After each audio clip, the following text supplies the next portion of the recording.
What is going on? It's Alex coming back at you with another video, and today we're going to be doing day 2. That's rounds 2 and 3 of this 2025 NFL mock draft. If you are new, feel free to like, comment, and subscribe. Below my face is my board. Below that are all the great ways to get involved with the community. 2 clicks away, go to that link tree, and then you get to go wherever you want. I post a lot of all 22 clips over on my Twitter page, but also you get to go use my UnderDog Fantasy code, get up to $1,000 in bonus cash when you sign up with just clicking that top link. And obviously, I've been using it for college football bets, but you guys can use it pretty much for anything. And especially in states like Texas that don't allow sports books, daily fantasy sites usually are allowed. But let's do a quick little recap because once again, PFF ended up having to refresh and ended up kicking out my mock draft that was in progress. But that allowed me to be 100% up to date. And we're going to continue re-referencing this. We had a trade up. The Titans moved up to select Will Campbell.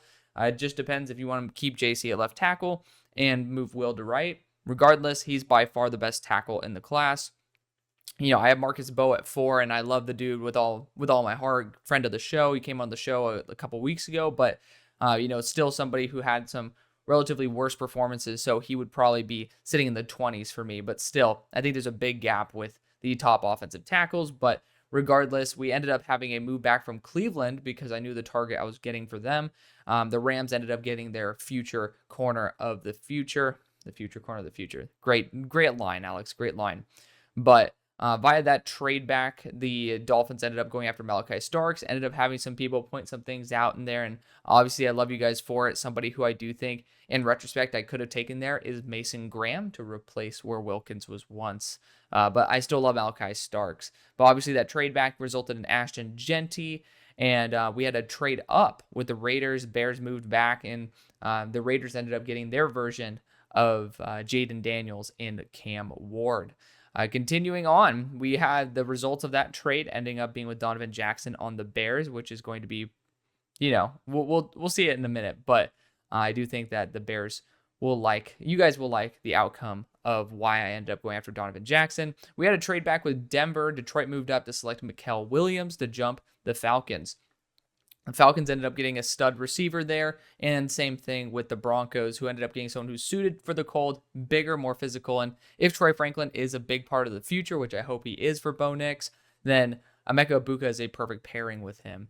And then we had one trade at the end of the first. We had Arianti Urzuri being sniped from the Kansas City Chiefs with a move up because Minnesota needed some extra draft capital. The Jaguars needed their left tackle. They already got Will Johnson. But we are back with the Minnesota Vikings.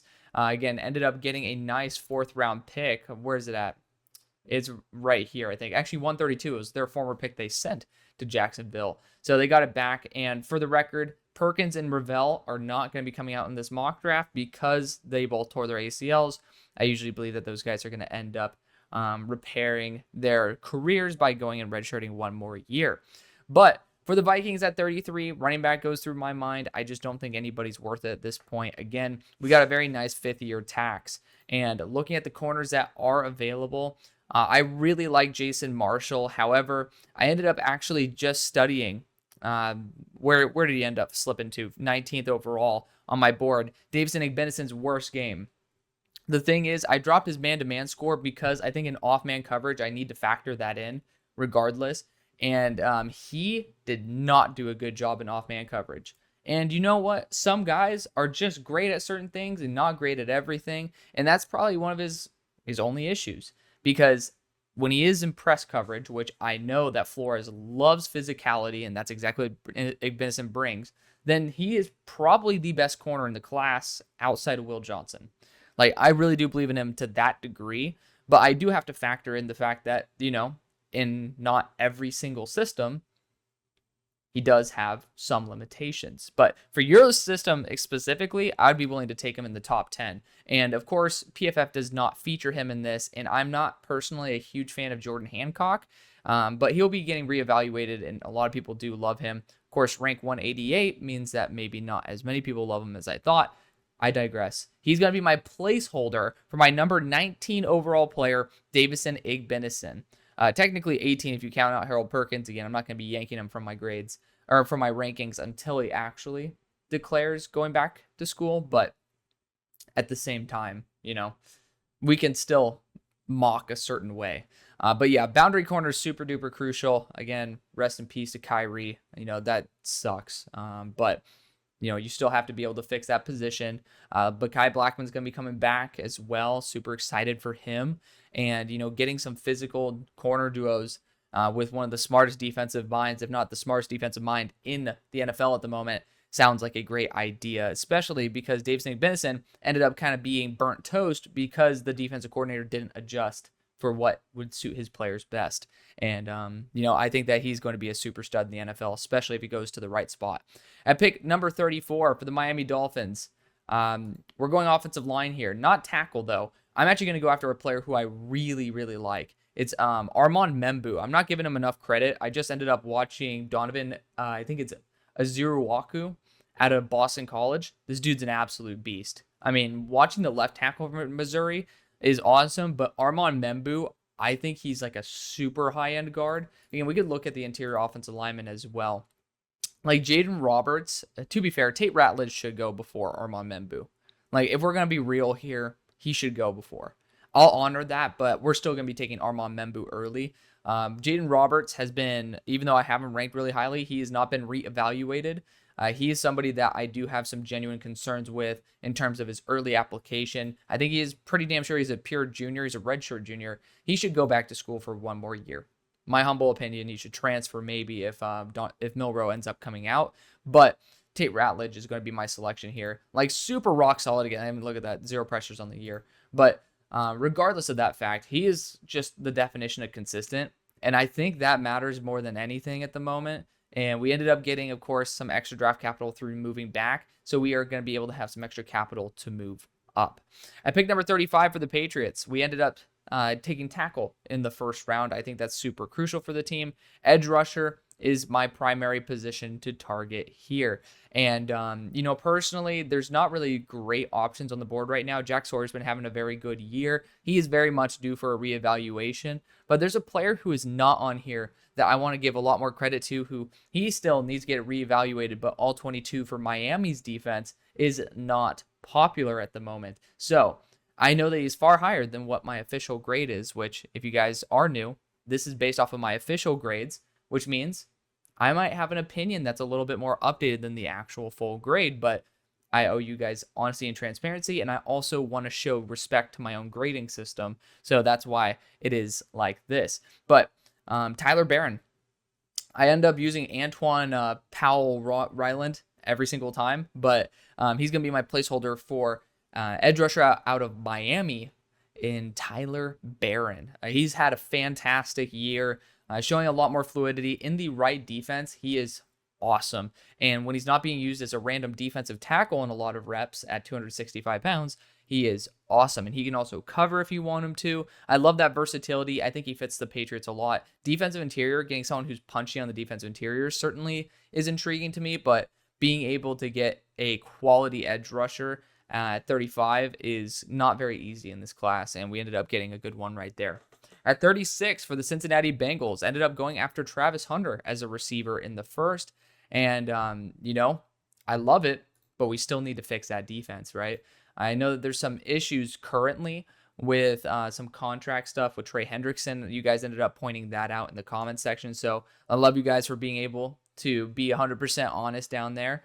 I'm not a huge fan of the value of said edge rushers, but I am still willing to pull the trigger on one if need be. I mean, there's some guys that certainly fit. I mean, Sawyer and Tuamalau, they're also in Ohio, but if you look at it, 6'5", 260, and a very experienced player as well, I think that I might want to do the more realistic route because people do think Jack Sawyer is a top 40 player in the class. Again, I'm not there just yet. These guys are due for reevaluations, but Jack Sawyer's gotten better every single year, and Ohio State kind of hasn't failed you guys yet. Like, you're going to get a quality edge rusher here who is actually really solid against the run, even though this year the run stop rate, it is higher than the average. You can see that right there, but it's just not into that upper quartile that ends up giving you that little blue mark. So I think he's going to do a fantastic job. He fits the Bengals as well. It's one of the spots where I really would trust him, but be able to get yourself some contingency plans there with a really quality player. At pick number 37 for the Cleveland Browns, quarterback certainly could be on the mind here. We ended up trading back and getting Ashton Genty. And, I just think wide receiver is a bigger issue when you have a quarterback that has 2 years of 80 mil cap hit left. Just get your receiving talent in place. And when you end up losing Elijah Moore, Amari Cooper, you have to replace him with somebody. And somebody who I really, really love is Ty Felton. Ty Felton has had a phenomenal year. I mean, look at that. I mean, don't even care about the grades, guys. Statistically speaking, he's almost eclipsed what he's done last year in 5 games. And I love that about him. He's somebody who I am going to be continually watching going forward because, just someone who I've really, really liked. He was a top 15 receiver for me in the preseason process, and it looks like he's only going to get better. He's a perfect, I guess not perfect replacement because it's hard to replace Amari Cooper, but for a second round value, this is a perfect replacement for Amari Cooper. Pick number 38 for the Tennessee Titans. We ended up moving up in the first round. Here, we're going to be either sticking and picking or else we're going to be dropping. And I want to be able to move out as soon as possible because I want to get some more draft capital back. And looking at some teams that are coming up. Now, we got the Panthers here, certainly looking for an edge rusher. I could see that the Cardinals as well could be lurking, getting excited for some Deone Walker competition. And to be fair, the Bears might be knocking for Deone Walker at this point. So you know what? If I'm the Titans, let's trade with an NFC team and let's get some picks back. Let's go and let's talk to the Arizona Cardinals because I think this is beneficial for both teams. And to be fair, this range of a pick, it would be 145 at most. Maybe you can actually give up 220 in return. Not going to affect this mock draft. Just going to be honest. So feel free to mess around with that as you please. But that right now is going to be the current value to move up and select Deone Walker. He's going to pair up right now with Abdul Carter, and you're going to get a completely revamped defensive front right there, especially when you have BJ Ojulari coming back fully healthy. So completely revamped defensive line. You win through the trenches, and that's going to be the Gannon way. For the Bears at 39, I was highlighting this a little bit earlier. Looking at our next pick, I actually don't see a big threat to my mastermind move. So I'm actually going to be looking possibly elsewhere and other options that are available because I do have my mastermind move. I'm kind of telegraphing it right now, but I actually might be willing to move out of this spot. I think there's some quality receivers here, but most importantly, I think there's 2 quality tight ends. It's not Rondé Gadsden. I was highlighting the wrong dude. It's Warren and Fannin. Both those dudes are absolute domination, just personified into tight end form. And I do think that certain teams like the Chargers, the Saints especially, who I think are really lacking at the tight end position. You guys feel free to disagree. But, I mean, there are teams in here that definitely should be looking for a massive upgrade at tight end. Chigakonkwo is going to be up in 2026. You could even look right here at a tight end. So plenty of options on the table. I do think this is the perfect opportunity for the Chargers to go up and get their guy because I do think there's going to be a lot of competition if these guys start slipping into this range. So be aggressive, get your guy, don't be shy about it. And you have plenty of picks as well. And I think the Bears do as well. So I'm going to say you're going to toss in a future 2026 pick and then maybe be able to help fill the back end. Again, there's going to be a 2026, maybe 5th round pick that you toss in here. Nothing too crazy, of course, but the Chargers are going to be able to move up, keep their draft capital for the most part for this year, and then be able to come up and get their guy. Ended up getting Mason Graham in the first. Here in the second round, I want to get a guy who's a really, really good route runner, and that's going to be Tyler Warren. Tyler Warren is someone who has been absolutely dominant on a consistent basis.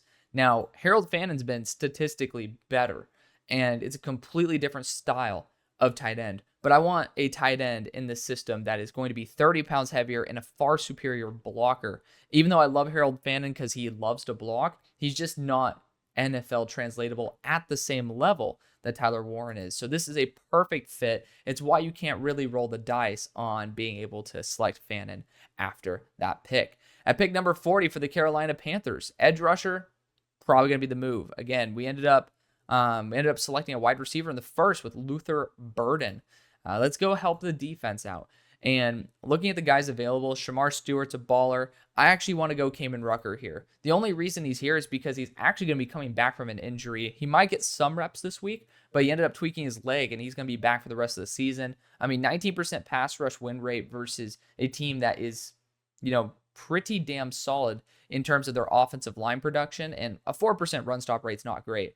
But you're going up against Arianti Ursary. That's a sucky way to start out the year. And he still got 3 pressures his first game. I'm going to believe in Kamen Rucker to bounce back. And I do love being able to stay close in those Carolinas. Pick number 41 for the Tennessee Titans.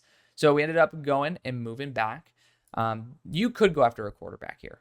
There's a lot of good options. A lot of them. At the same time, that makes me feel comfortable in like round 4, etc., for me to be able to snipe a quarterback. I mean, again, I actually ended up boosting Shedeur Sanders' grade. I watched him versus UCF, and I still have some particular issues with his game, but also there are some particular strengths. I don't really think the Titans are in a position where it's going to be a massive net positive to where I think that you can ignore the other issues on the team, because wide receiver, kind of an issue for the future. I mean, there's still a hodgepodge of dudes that needs to be vetted out. And Trey Harris is an absolute baller.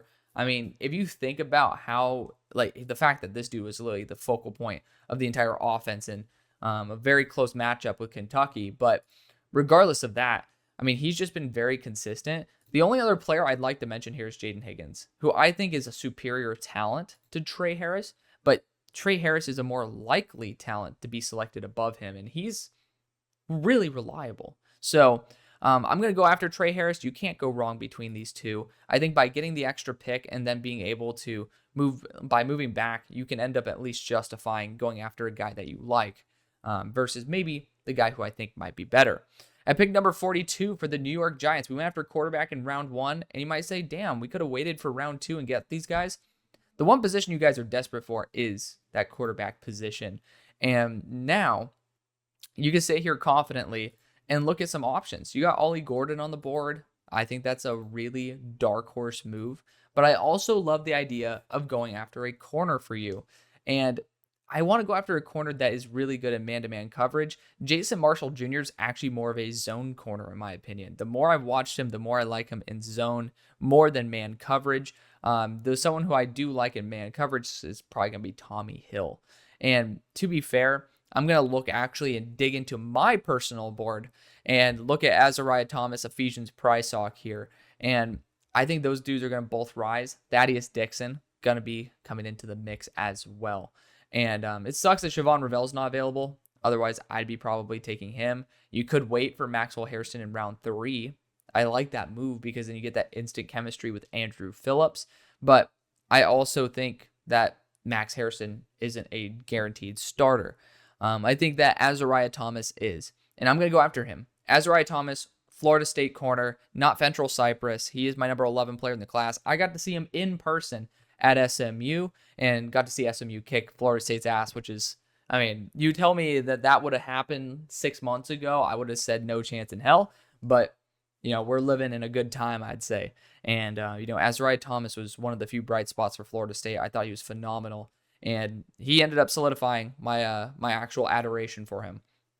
At pick number 43 for the Indianapolis Colts, we ended up going after a defensive back in the first round in Decario Davis, who ended up having 5 pass breakups this past week. Fantastic performance.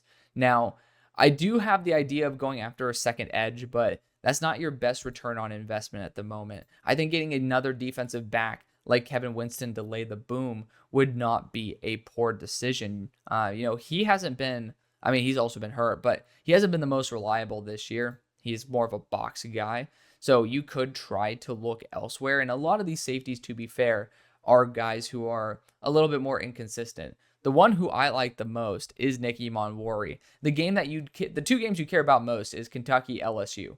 And to be fair, one's his best grade, one's his worst grade. However, he actually got a pick 6 called back versus LSU that would have won them the game.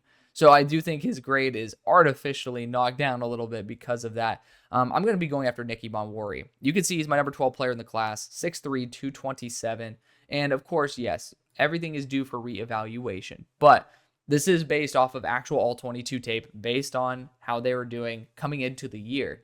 And then I watch all the games, so I do know that whether you guys are sucking or not. And Nicky Montgomery has been an absolute baller, so I highly doubt that that is going to change. At pick number 44 for the Chicago Bears, is it time to big brain it? Let's see if we can get some other value here.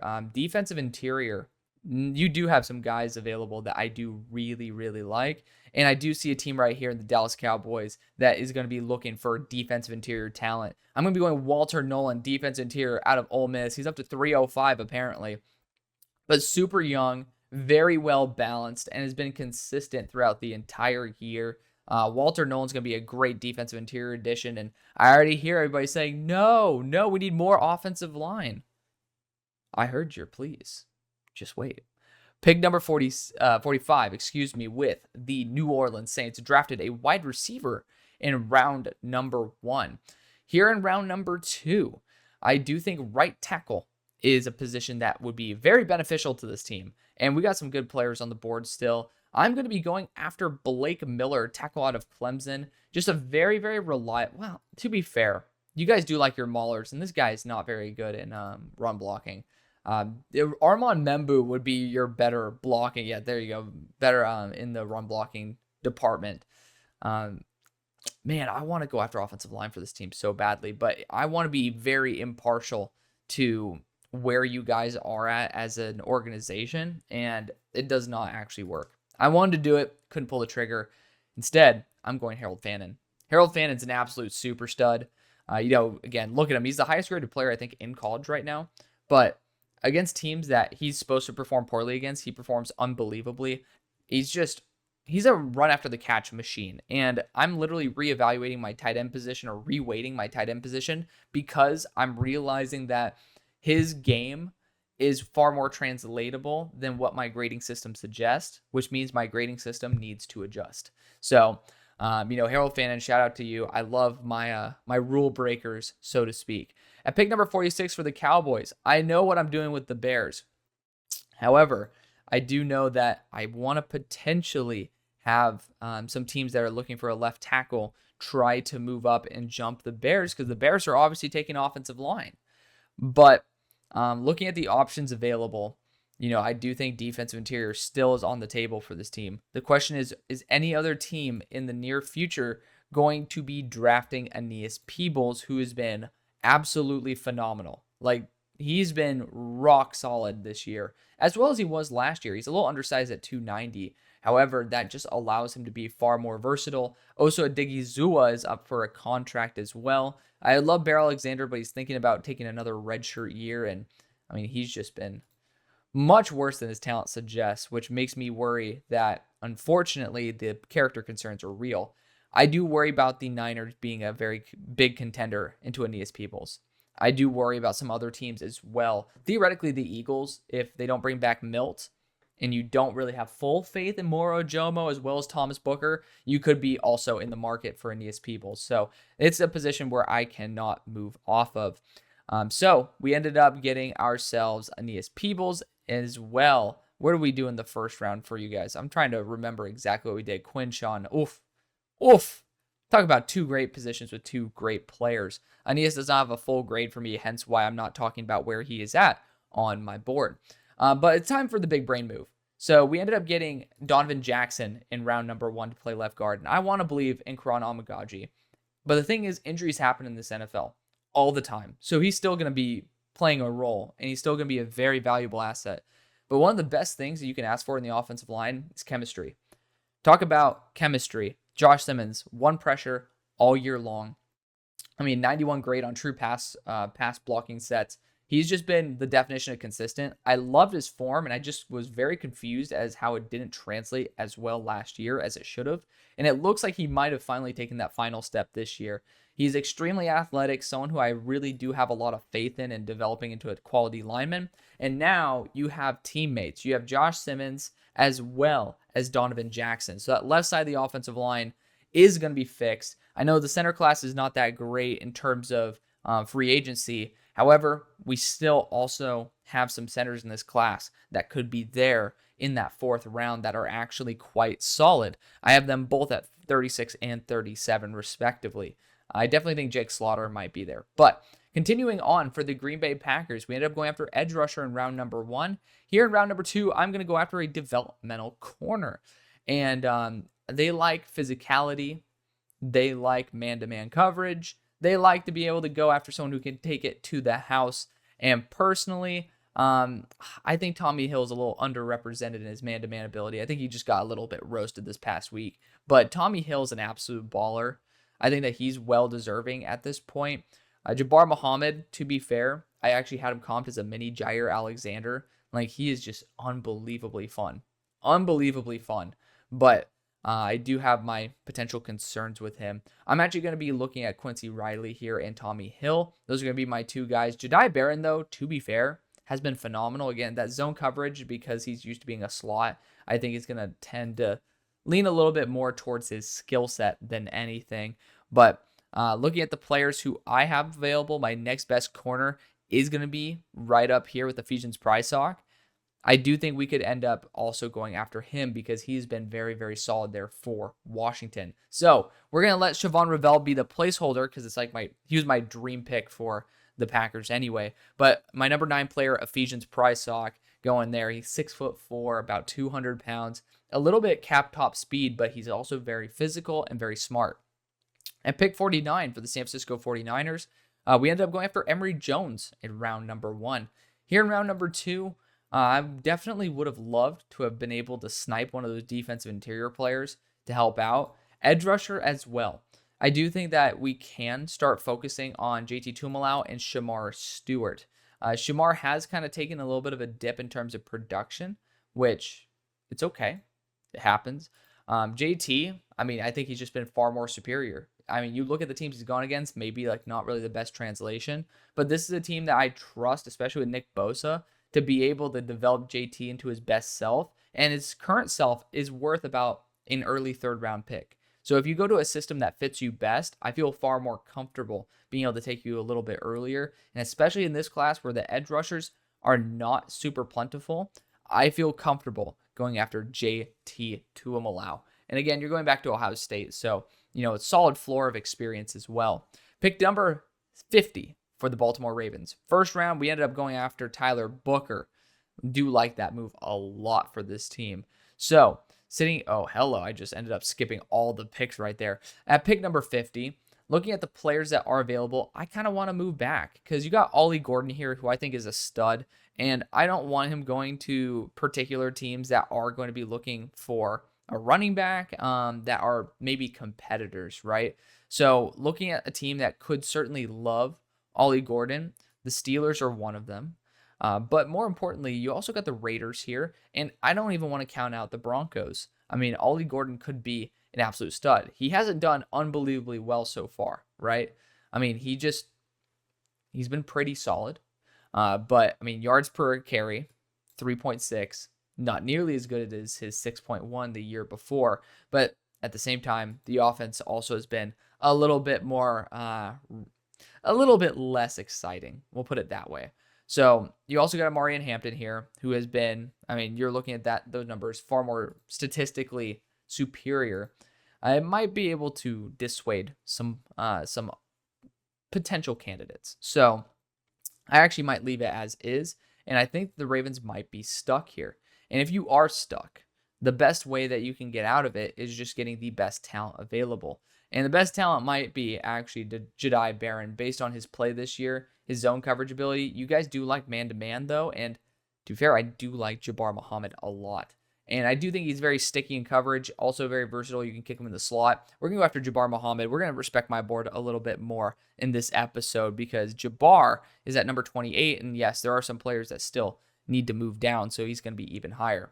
At pick number 51 for the Philadelphia Eagles, we went after tight end in round number 1, and I'm personally fine with that. I think tight end is super key in your offensive system. Kellen Moore is very, very focused on, he's very focused in terms of what he can utilize his tight end for. But looking at the edge rushing crew, it is pretty barren. Gotta admit, it is pretty barren. But again, we're not having Harold Perkins come out in this. I do think edge rusher is a position you'll need to look at. It is a free agency class that there are going to be targets, though. So I personally want to focus on being able to address need with value. And I still think the linebacking core needs a ton of help. And I think Vic has a little bit more of a grip on the organization than what we might suggest. And Jalix Hunt might be the guy who he's really hoping would step up into that role. So given how the cards have fallen, I think Jack Kaiser is still a very good player. Very good player. I ended up actually grading him on that Louisville game as well, which was his worst game. And I still came out thinking this guy is starter quality. Danny Stutzman's a stud as well. He's been getting better and better this year. Again, there's some statistics in there that you might not absolutely love, but those run stops have been phenomenal. Literally second in the nation. Like, to me, that's awesome. But I mean, at the same time, Jack Kaiser's super reliable. I do think he's a little bit less athletic than I gave him credit for. If you do want to go balls to the wall, this is someone who I adore the most, and that's Barrett Carter. I think he plays far better than what his size suggests at 230, and especially with Nakobe Dean not being perfect yet, I think he's great when he's going in a straight line, not so much when he's having to back up and actually play coverage. This is the best coverage linebacker that you have available. So actually, we're going to throw a curveball and go after Barrett Carter because I think you should have went Trenton Simpson a couple years ago. Just saying. Pick number 52 for the Jets. Ended up going after an edge rusher in round number 1. Tight end would have been great here if one of the guys fell. It was one of the teams I thought of moving up with. However, I do like the idea of going after Jaden Higgins, kind of using him like the Mike Williams role is supposed to be, and then potentially having him be your new version of Allen Lazard. If you end up actually trading for Devontae Adams, things will change. But until that happens, we're going to be going after Jaden Higgins. Pick number 53 for the Raiders, another team that would have actually loved to go after Jaden Higgins, I think. We're going to go running back here with Ollie Gordon. I mean, you moved up, you got yourself Cam Ward, and then you're going to be able to give him a game-changing back in Ollie Gordon with a far superior line than what he's playing with at the moment. At pick 54 for the Denver Broncos, we moved back, got a receiver. At this point, I still really want to go after an edge rusher, but that's not really going to be the case. I'm actually going to look at offensive line here, and I really like Jack Nelson. Jack Nelson's one of my top tackles in the class as well. Obviously, he's been doing a pretty damn good job overall, and I'm going to be going after Jack Nelson here. Where did he end up slipping to? Where did I put Jack on my board? Like, Jack is, I just saw his name, 58 overall, so I'll be perfectly happy taking him at 54. But Garrett Bowles up for a contract. It's certainly worth taking the swing. At pick 56, 55, hello. With the Atlanta Falcons, edge rusher, still a position we need to target here. You got Landon Jackson, who I'm not over the moon about. I mean, I like him as a dude, like on a personal level. I'm sure he's a really cool guy, but not fully sold there. But I think that we could still end up targeting other positions of quality value. And looking at the corners that are still available, again, I want to go to a more zone-friendly team for Jason Marshall. I think Quincy Riley might be the better move. And he hasn't been fully healthy this year, but track star, super high IQ. That's a guy you want as your corner two for the future, especially with a lot of contracts that are coming up. It's a guy who I have a lot of faith in. Pick number 56 for the Detroit Lions. Ended up going and trading up for Mikael Williams. We're going to go interior offensive line at this point, and I trust this team to develop Jaden Roberts through hell and high water. He's kind of struggled recently, but I think he's kind of a tackle in a guard's body at the moment, but has the potential power and the physical profile that you can use to have an elite guard as well. So praying that Jaden Roberts goes to the right situation, I think this would be one of them. For the Washington Commanders at 57, in the first round we went Denzel Burke. Just double clarifying, and we did. Denzel Burke in round number 1. Edge rusher, again, keep bringing it up. It's not a good edge class. You got Donovan Azuruwaku, who could be available here, but I'm not going to be selecting him at this moment. I do think linebacker has been proven to be a very valuable position for the Commanders. Also, your offensive line has been performing abnormally well. But wide receiver, you still certainly could be trying to upgrade your receiving core. Again, it's a team that's a little bit touchy in terms of what you should actually be going after. However, I do think the right tackle spot can still be upgraded. And Blake Miller is a very consistent, solid right tackle. At 57, the value to me is insane. Pick 58 for the Buffalo Bills. We ended up going after an edge rusher in Princey Umanmielen in round number 1. Here in round number 2, I want to get someone who's a little bit more physical at the catch point. That's Kyron Lacey. I mean, he only has a 28.6. Oh, damn. I didn't know he sucked that much at the contested catch this year. God damn. The hell, man. I'm trying to hype this guy up, and he's ended up being ass. I didn't know he was that bad statistically this year. Jalen Royals also has been statistically horrible, but he's 70% or 60% at the moment on his career. So he's been extremely reliable. It's just his quarterback's not putting him in the best situations. I'm actually going to go after Jalen Royals. I'm going to say that this year's a little bit more of a fluke because he had 23 contested catch targets last year and caught 17 of them. That's someone who I think could complement really well, and he's a solid athlete as well. He was my wide receiver 6 coming into the year, so I really do like that about him. Still someone who I have as a top 75 player in the class. Pick number 59 for the Seattle Seahawks. What do we do in round number 1? We probably went offensive line for this team, didn't we? We went Jonas Savania. So we addressed offensive line. We're going after that safety. We are.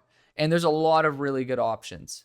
Kevin Winston being one of them, but I think Keon Saab is just perfect. Rangy, high upside, had a really big struggle game versus Georgia. Really big struggle game. But besides that game, which I think your coach is going to be able to filter that out, you're getting yourself probably one of the top 30, probably one of the top 20 safety duos. Well, safety duo-wise with Love, probably could be top 10. But maybe one of the top 20 safeties in the NFL if he's in the right spot. For the Steelers, at pick number 60, we went Alec Iomaner in the first round. Here in round number 2, corner still available. Jedi Barron works for me, but also Jason Marshall. I think he's super duper smart, and I think that might be good enough for me to pull him. But Jedi Barron moving to the boundary, I mean, it's kind of weird. Kind of weird to think about. I mean, you look at it this year, primarily on the boundary. He's also playing a little bit of flex and a little bit of box. But a Swiss Army knife is something that I think we're perfectly fine with as Steelers. So I'm actually going to give Jedi Barron a little bit of love because he hasn't been regraded as a boundary corner. I thought he was really solid as a slot. His eye-in plays are ridiculously good. So I'm going to give him some credit there. At pick 61 for the Houston Texans, a lot of quarterbacks slipping, but how many teams are desperate for quarterback? Not many. Pick number 61, though, for the Houston Texans, went after defensive interior in round number 1. Here in round number 2, let's get that second defensive back, well, technically third, that you can get in the mix with Bullock as well as Pittry. Kevin Winston is exactly that.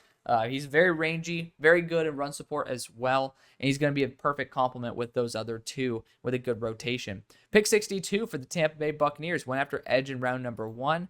Here in round number 2, I mean, there's not many positions I think that you're desperate for except running back at the moment, and I think I'd be happy moving back. With the quarterback still on the board, and I think honestly, there's not that many teams that really need to get their QB, because there's some good players here. You got Quinn Ewers, Miller Moss. I mean, I do love these guys to death. You guys know, I mean, this is my top quarterback that I'm having slip, but where the hell are these quarterbacks going to be taken?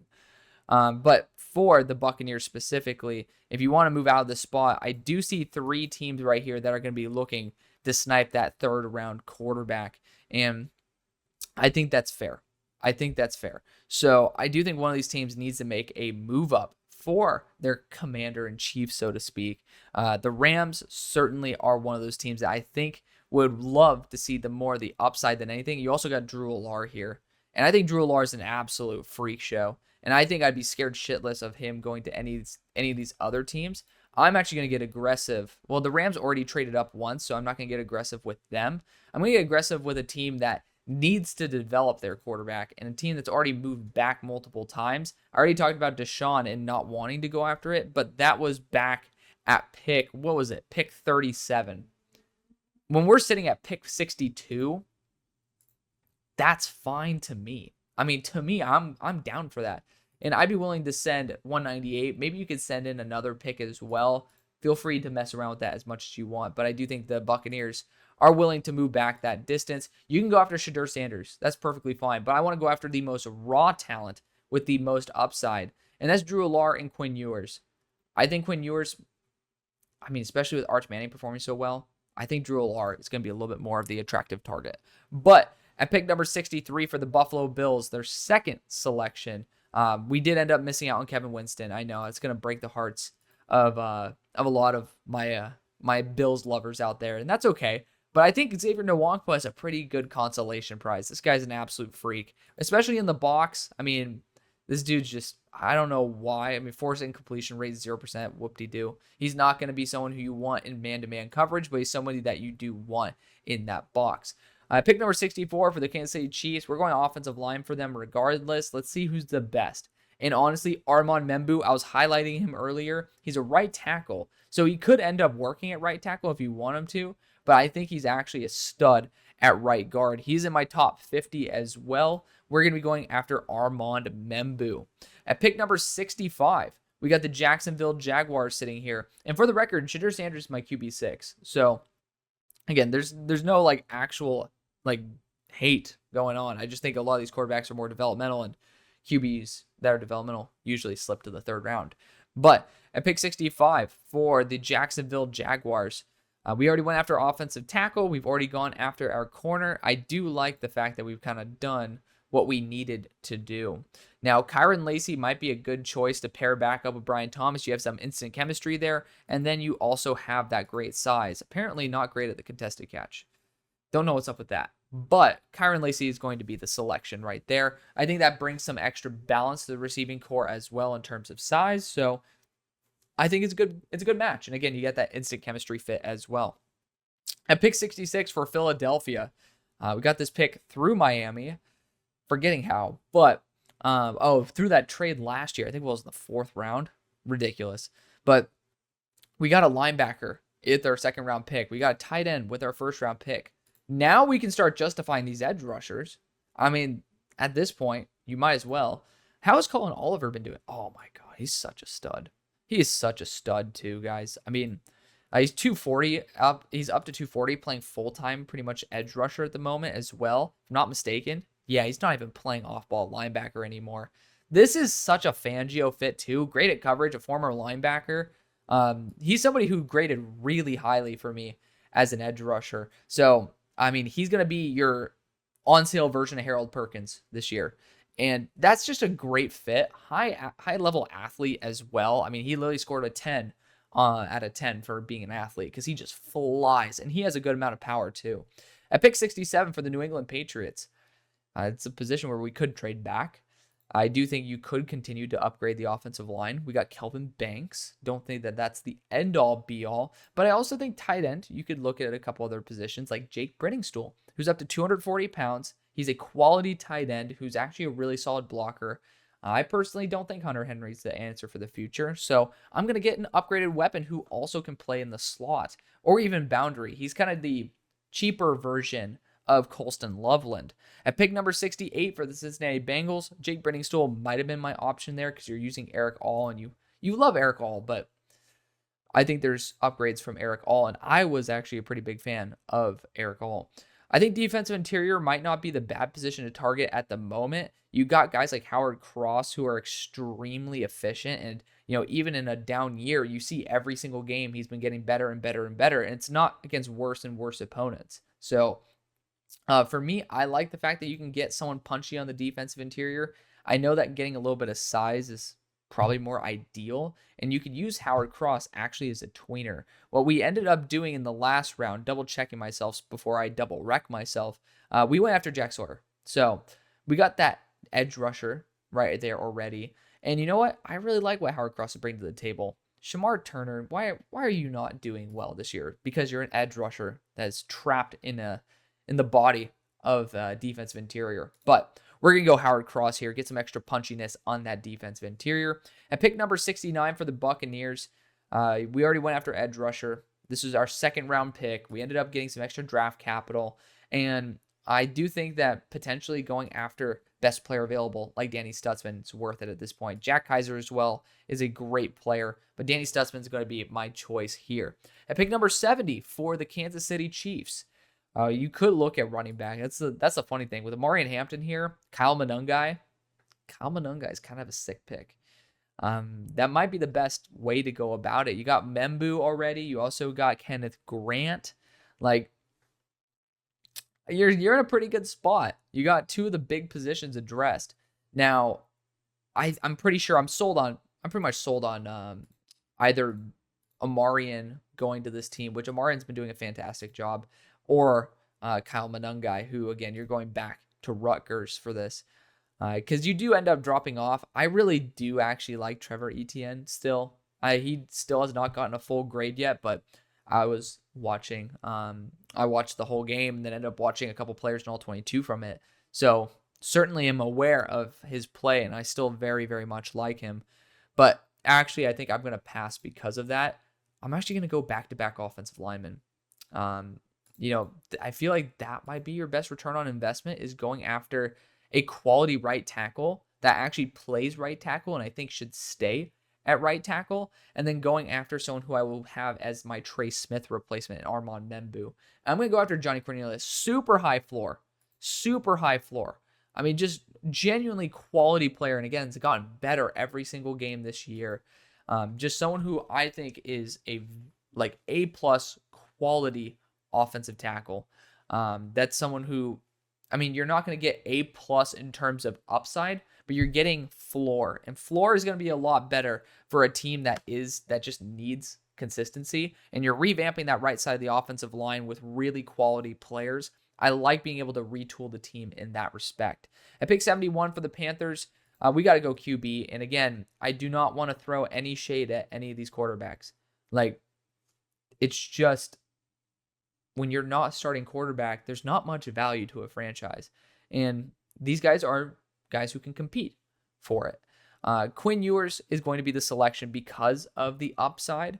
I think that he has the best arm talent out of the players remaining. I do love the Nuss bus. Shedeur Sanders, again, no shade at all, but I want a player where when he's pretty much throwing on the run, you're not having to either do a crazy lob or else just not have enough arm velocity to fit it into a tight window, when you have other players available like Quinn Ewers who have those highlight reel plays where they're moving or when they're throwing on the move across the middle of the field into the tightest of windows. I think that Quinn Ewers has the upside that maybe we don't see with the other players. So we ended up getting ourselves a star wide receiver, and then in the second round we ended up getting ourselves a star edge rusher, and now we got the star quarterback, leaving the Rams here at 72.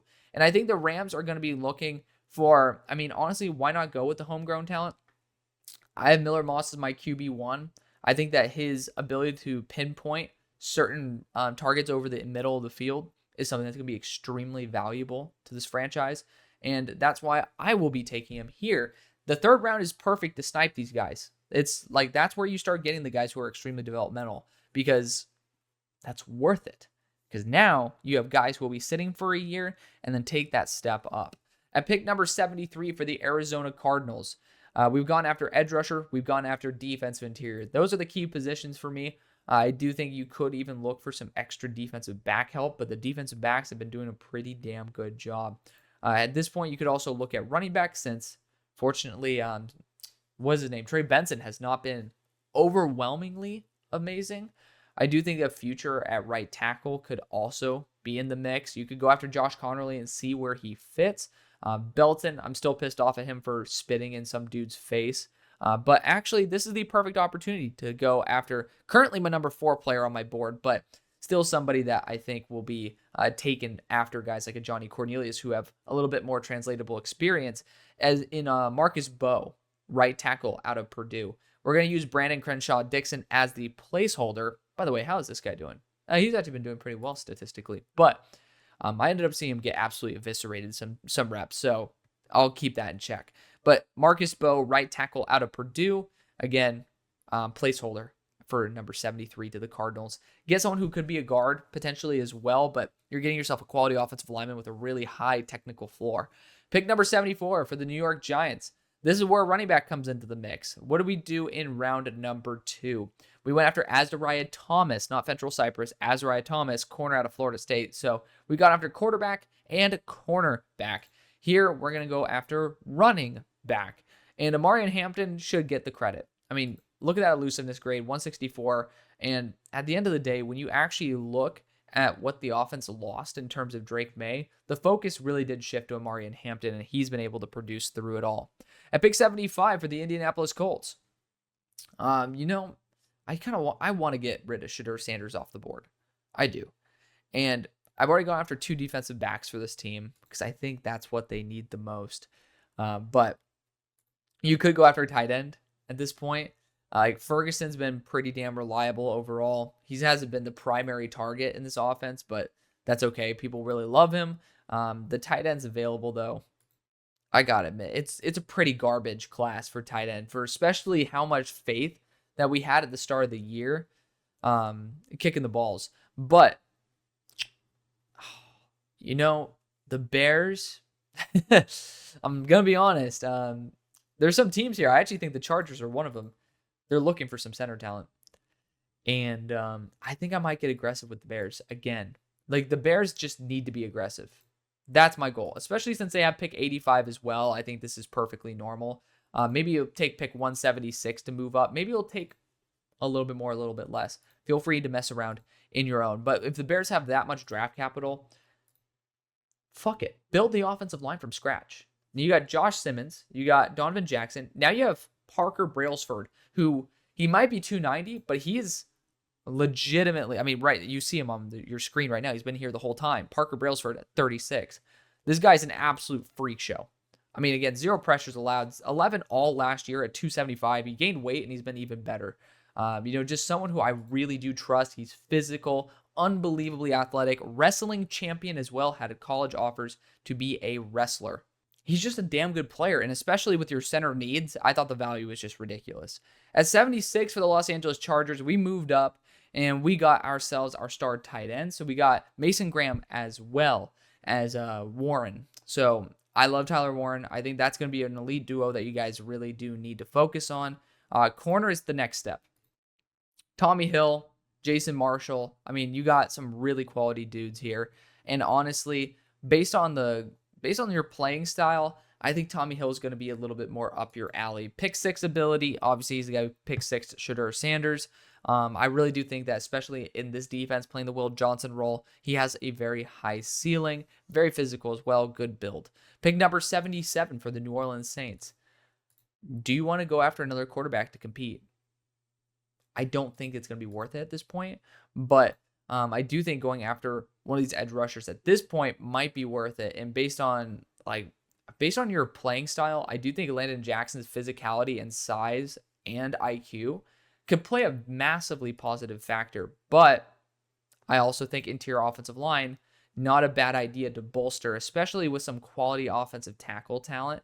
Like Anthony Belton fits your style, a mauler, physical, a beast.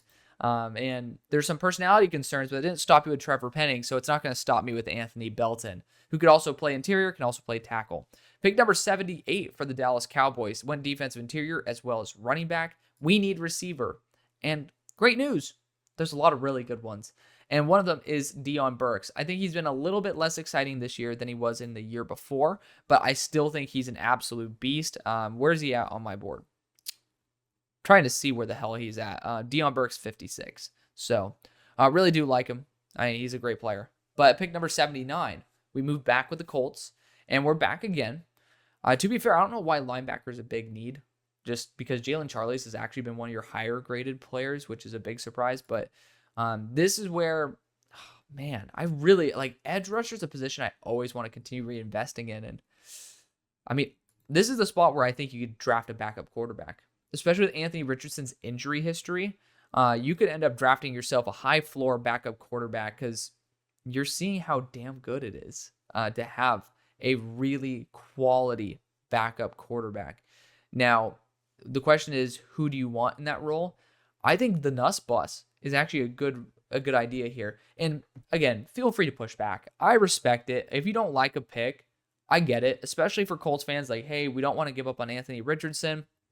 Like, I understand. And again, feel free to criticize me. I love that.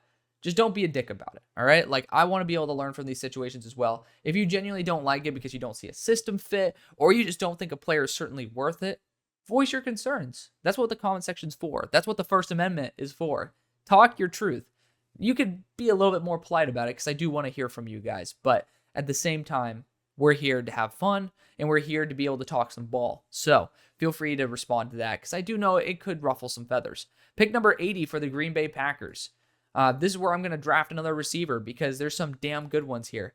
I think Kobe Hudson's an absolute fucking baller. I'm going to give him some love. This is like where the Packers like to snipe their dudes anyway. So this is where we're going to start going for it. At 81 for the Niners, we went after defensive interior. Did we go after defensive interior? What do we do for you guys? What do we do in the second round? We went after JT. We did not go after defensive interior. Now I see some value here. Dante Corleone has, this is where Dante Corleone, TJ Sanders, these guys, they're worth it. Absolutely. I'm going to go TJ Sanders because we failed from South Carolina once. Let's rewrite history and win it the second time. At least we're doing it in the third round, though.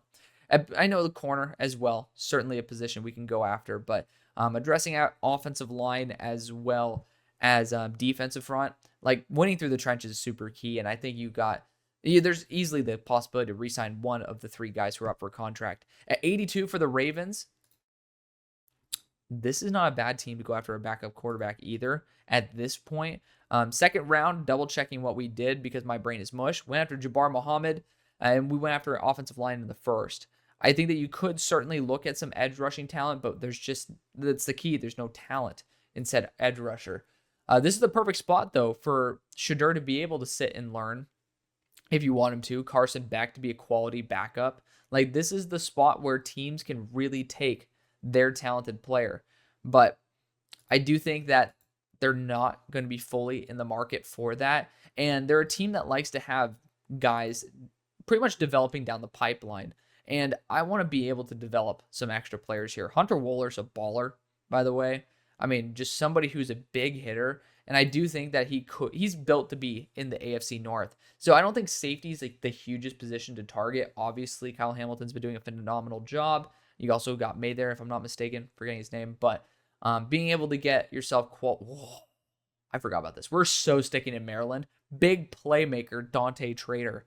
Being able to be versatile on that defense as well. Defensive backs, this is how the Ravens continue to be good, is that they continue the pipeline of young, high-ceiling players.